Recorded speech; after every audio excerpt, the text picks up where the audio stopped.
Namaste and welcome to this another edition of Meet the Author. Every time we, get introduced to some book and try to understand from the author about the book. This week we are going to discuss a very special topic. Uh, Viewers, every time we see that some protest starts in the American campuses, American universities, as we are witnessing right now, most of the anti-Semitism protests are uh, boiling in American campuses in the name of pro-Palestine or anti-Israel movements. And eventually they make their impact in Indian academia, Indian media, and Indian universities also get trapped into it. So, what is the thought process behind? Why does it happen? What do they stand for?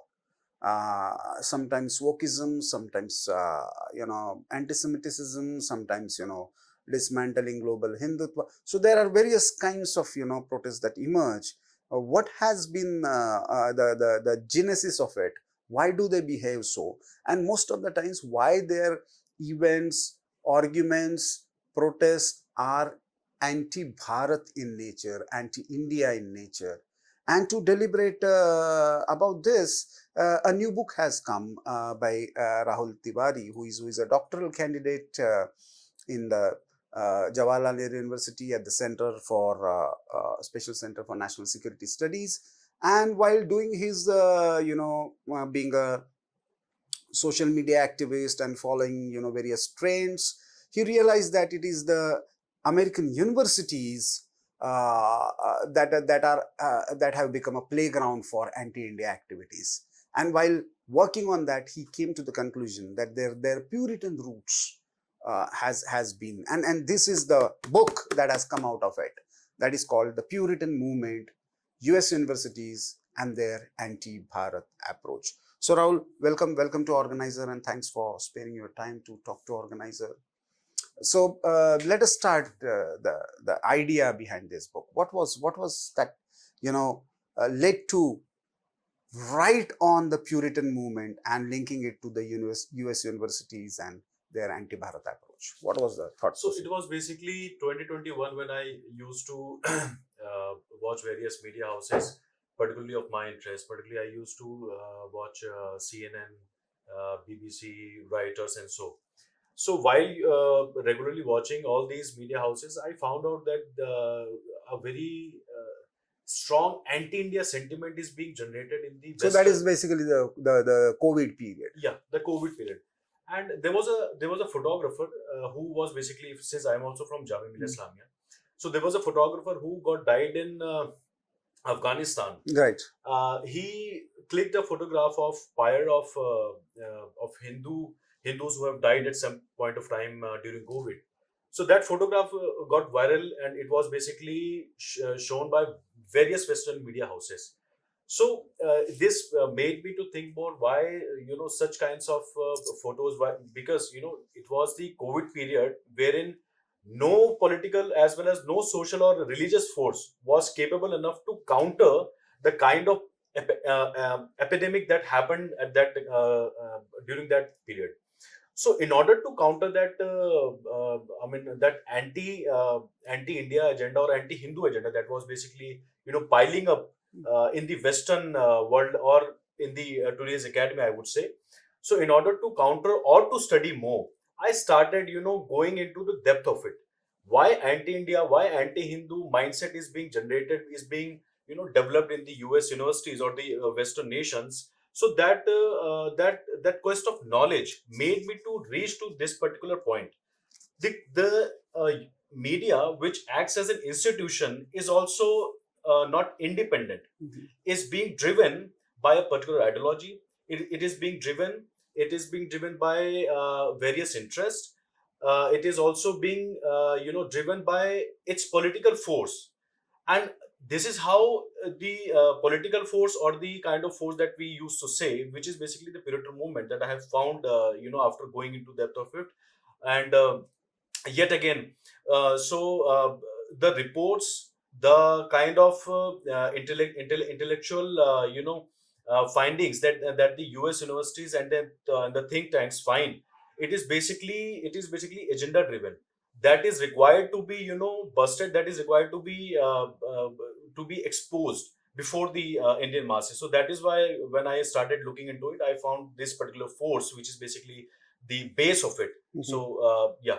But this is very interesting because they talk about the choice, they talk about the freedom of opinion, but what you are saying is basically that it is not the free opinion, it is basically a set opinion which actually cancels the any opinion outside their framework.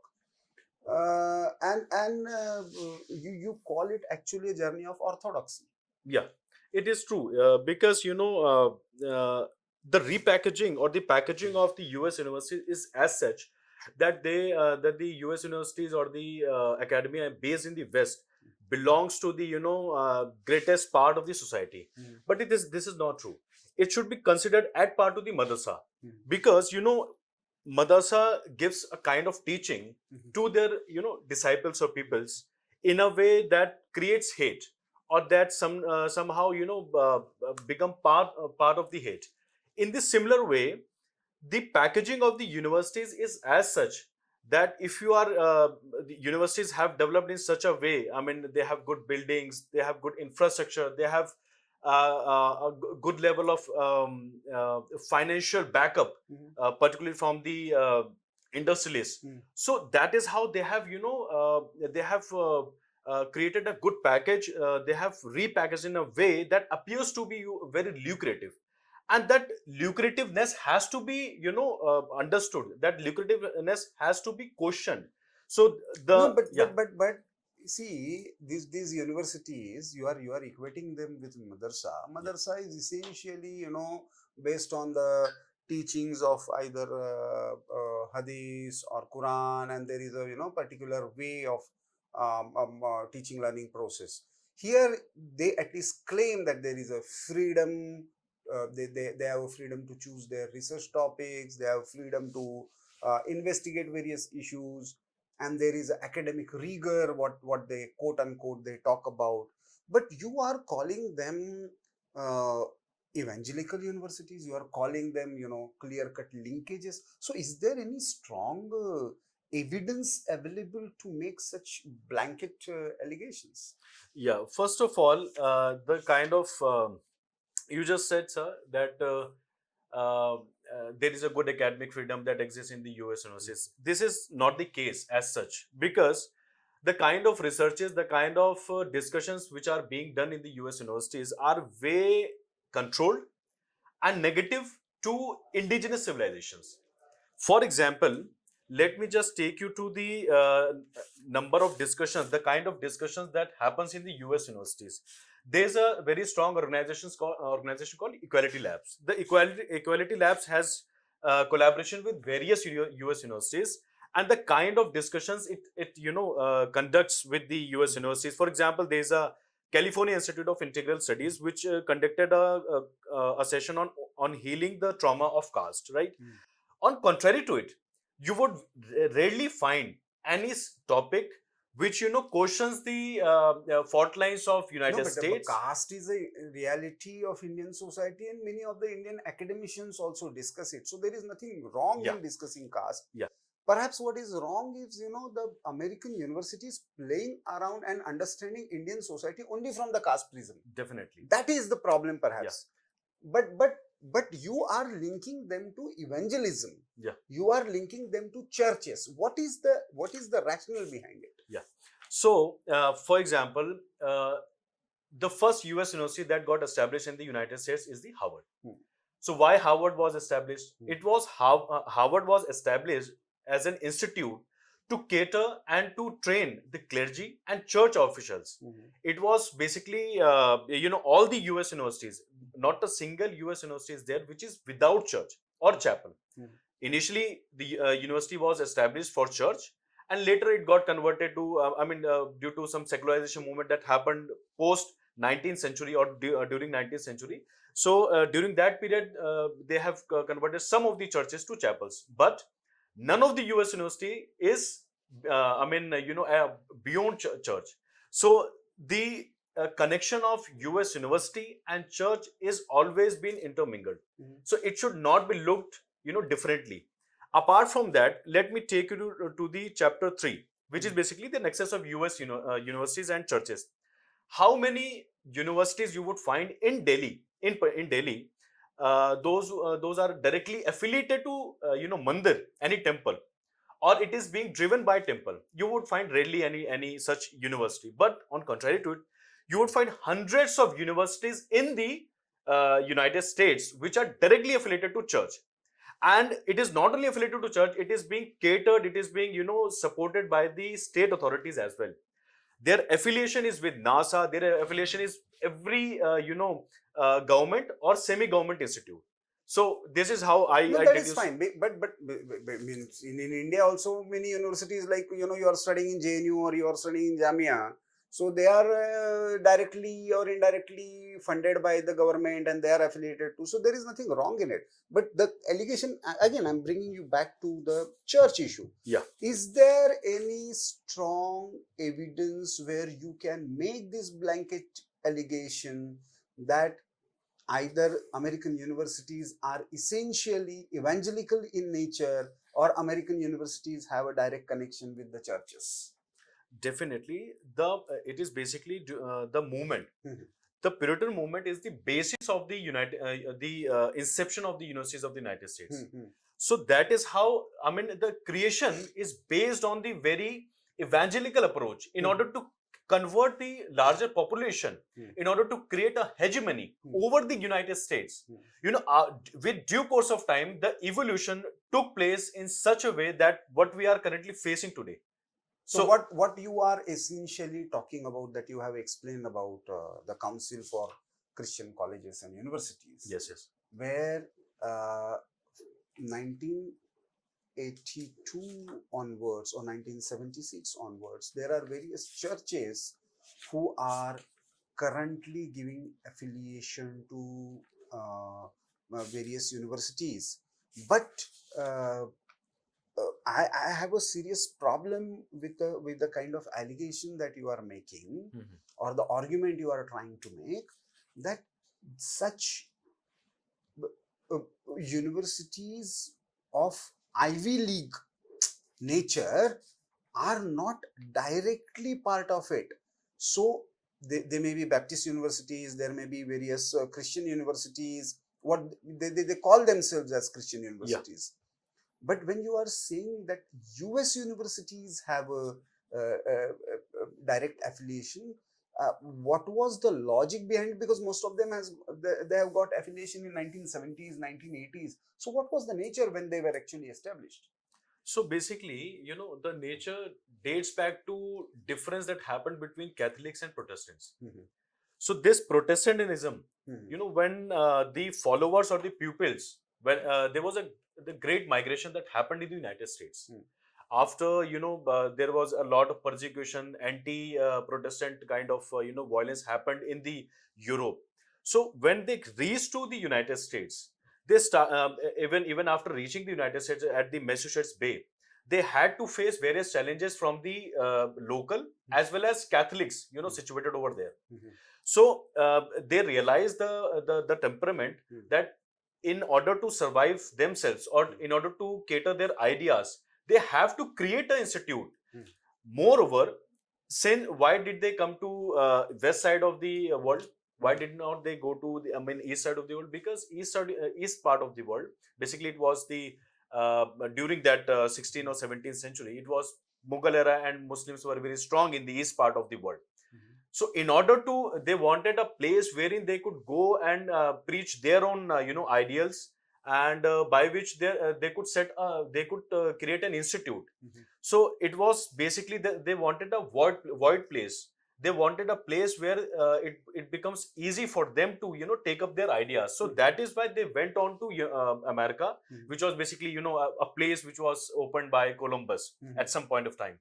So they went to United States. They created their own institutions, and with due course of time, the institutions were evolved.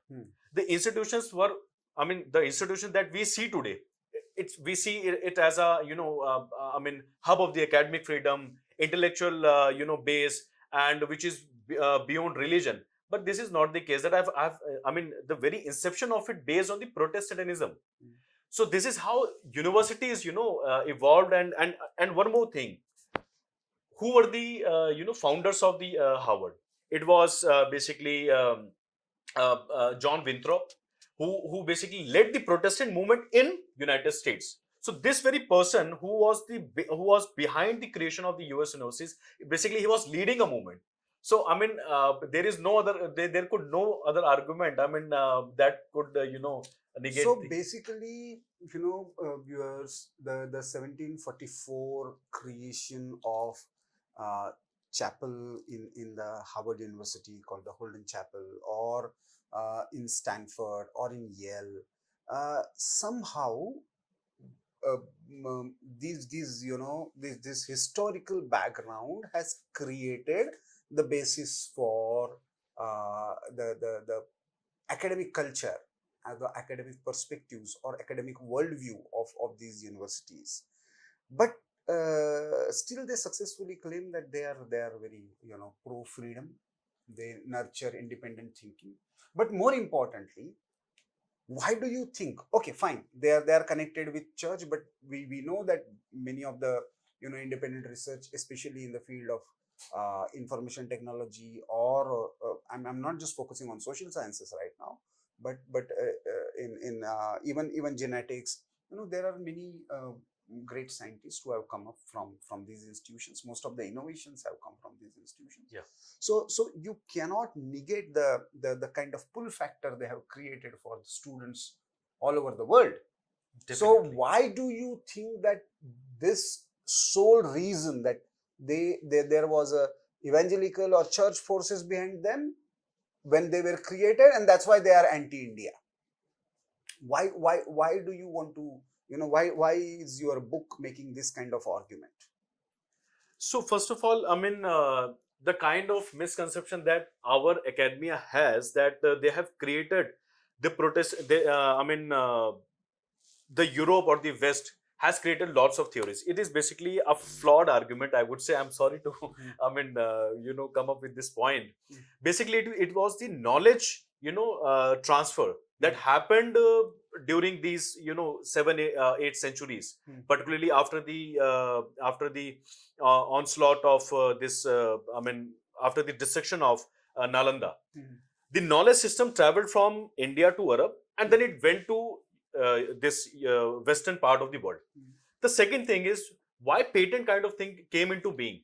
This patent thing, you created a kind of theft. I mean, it became a tool to thieve, to, I mean, steal your arguments or whatever you have in your mind.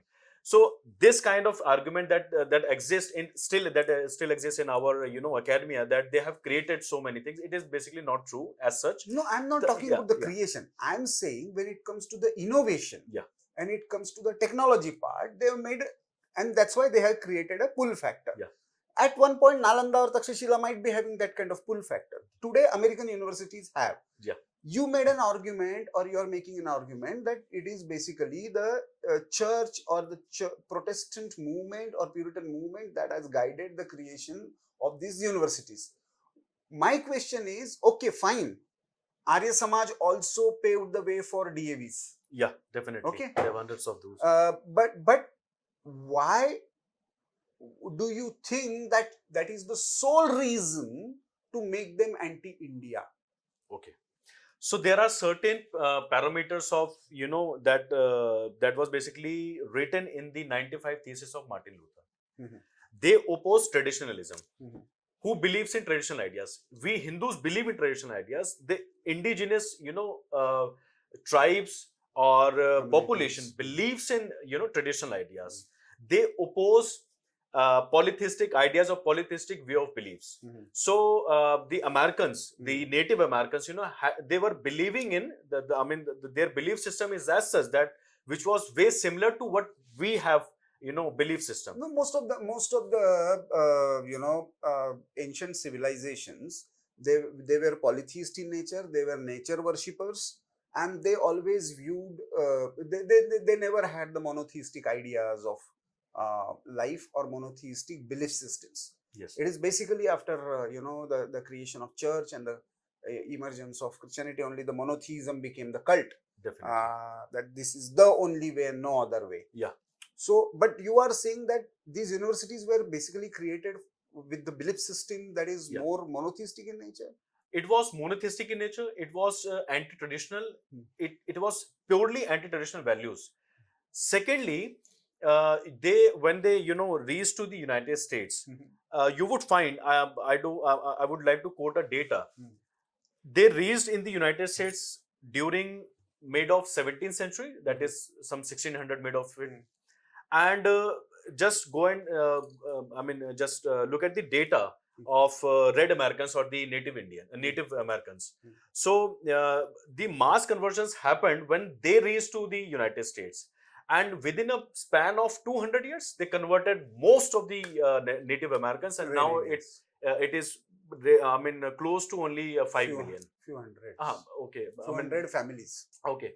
So this is how so their value system is as such which opposes traditional values, and since we also come from such a religious as well as spiritual or social system that believes in traditional as well as spiritual values, so that is why in order to oppose the nature of United States universities became in such a way that used to oppose the So, natives. what are the key arguments that you feel that became the fundamentals in American universities that are anti-India in nature or anti-Hindu in nature?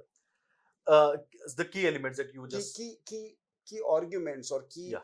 perspectives that you found in your research.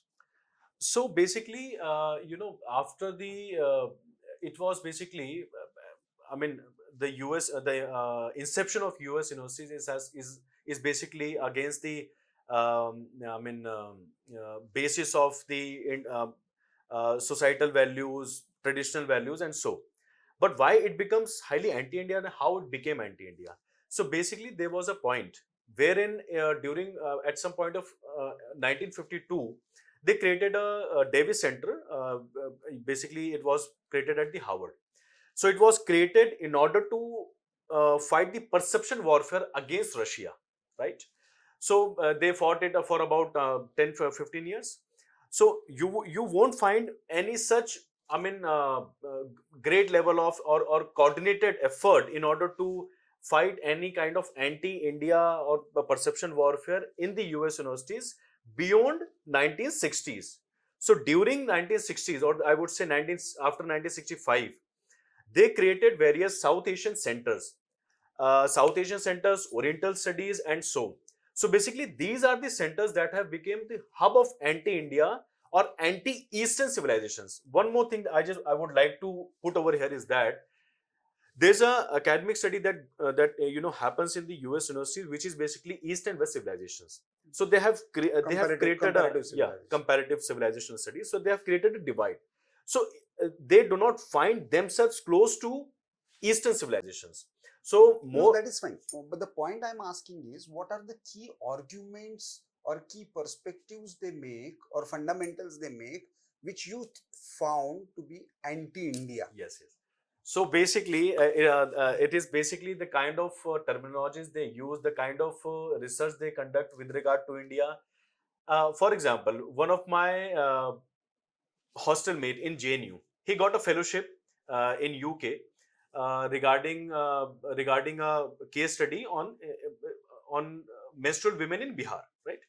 So I asked him, it was your similar topic that you were pursuing your PhD in JNU with the similar topic. He said, because I found, I mean, how did you find fellowship on the same topic while you are already conducting a study in JNU? So he said, if you want to conduct a study on women, Indian women, or certain fault lines, you would definitely find a space in Western academia. In this similar way, the kind of discussions, research, or the kind of conferences that takes place in the United States universities, you would find it is way against India. For example, I would like to quote a conference which is basically Smash Global Hindutva Conference. It was supported by most of the US universities. Secondly, dismantling global Hindutva. yeah, dismantling global Hindutva. Apart from that, what kind of what are the prizes or the awards that they give to certain individuals of India? So I would like to quote some of the individuals over here. For example, we have Yogendra Yadav. Yogendra Yadav has been part of various anti-social protest. So he gets fellowship from the United States, and he's been called various times. So again, taking the argument to taking to argument to why they consider such what are the parameters that I have considered. Let us look at the issues that they have uh, took up. Tackling unequal access to education worsened by COVID-19 pandemic, watching the watchman, citizen and media oversight, and there are other thing. There's another thing which is basically regarding minority. So there are four people that I have quoted in my book. There's a topic called being Muslim in contemporary India. Four people were called in the meetings. The discussion: Arfa Khanum Sherwani, Hussain Haidari, Aman Wadud, Rakib Hamid Naik. So who is Rakib Hamid Naik? He is a person who runs Hindutva Watch, right? He is associated with various. I would not say he's associated, but he has been, part of various discussions wherein IAMC has conducted various discussions. Indian American Muslim Council. So certain organizations are there which are basically affiliate on which he has appeared. So, being Muslim in contemporary India and the kind of people are, called over there. So apart from that, there are also certain, discussions conducted by Neiman. You must have heard about some point of time. Kashmir, or whether it is Success Center for Contemporary Studies, it conducts discussions by Jeffrey as well. So Christopher Jeffrey, I have quoted this person in my book, Christopher Jeffrey. So basically, there are such individuals and organizations, and apart from that, there are topics that they used to conduct. So basically, this is the parameter that I've taken forward. Of course, the way American establishment and American universities are directly or indirectly have been talking about Jammu Kashmir issue or now Khalistan issue. It clearly has. So basically, you are saying that it is they are encouraging secessionism, casteism, and various giving academic justification for separatist movements in India. So these are the basic argument if you are talking when you are talking about anti-India thing. Yeah. For example, I just said that there are plenty of individuals. Let me just quote some of the individuals and why are they called. I just put a light on it. Menaka Guruswamy. There's a lady, Menaka Guruswamy. She has been associated with Section 377. Judgment that just came a few years back. The second is Yogendra Yadav, Ashutosh Varshney, who is basically SOL Gold Professor of International Studies. But he's there in Brown University only. Some European university. He is at Brown University. Yeah. No, not the European, but the United States. Yeah. Arvind Subramaniam is there. So Arvind Subramaniam is a person whom Government of India has admired many times. But let me just bring an argument over here. Arvind Subramaniam, he has become part of the book launch of Guha. We all know that who Ramchandra Guha is, India after Gandhi. So he has also been associated with various individuals. Arundhati Roy, who is going to face UAPA case. Audrey Trusky, the lady, is significant person who has led the Smash Global Hindutva conference. So there is also her affiliation with her father is basically associated with evangelical force which basically conducts conversion activities. So Rajiv Sardesai, Sukhdev Thurat, Siddharth Vardarajan, who is pioneer of anti-India group, Ajanta Subramaniam, Christopher Jaffe, who has written plenty of books after 2014 on Hindu nationalism. Mm. Not only Hindu nationalism, he has associated with various organizations which are basically, criticizing Modi, Hindutva, caste and so. So, But that is the exact argument they are making. yeah. That why do you think talking against Modi or talking against Hindu nationalism is basically anti-India? See, why are not they talking about radical Islamic activities that is happening in India? Mhm. Why they are talking about only one particular segment or Mhm. one particular idea? Mhm. At times they make argument that whatever power, whatever government is in power, we used to criticize. How many articles that they have written regarding Congress, the Sikh riot that happened with regard to Congress? How many articles they have written, corruption? Articles regarding corruption that happened during Congress era. So this is how their one-sided approach appears very clearly. So that needs to be cautioned, that needs to be highlighted before the masses. So this is the thing. Yes. So this is a very but what do you think? What should be the uh, approach, or what should be the counter to address this issue? Because every uh, uh, uh, uh, year, uh, lakhs of students apply to these universities. They get trained there, they come back, and then they get accommodated in Indian academia. They bring in that perspective, and we again get caught into the same, the Western liberal framework of understanding Indian realities. So what do you think is the should be our option or our counter to this trend? Yeah.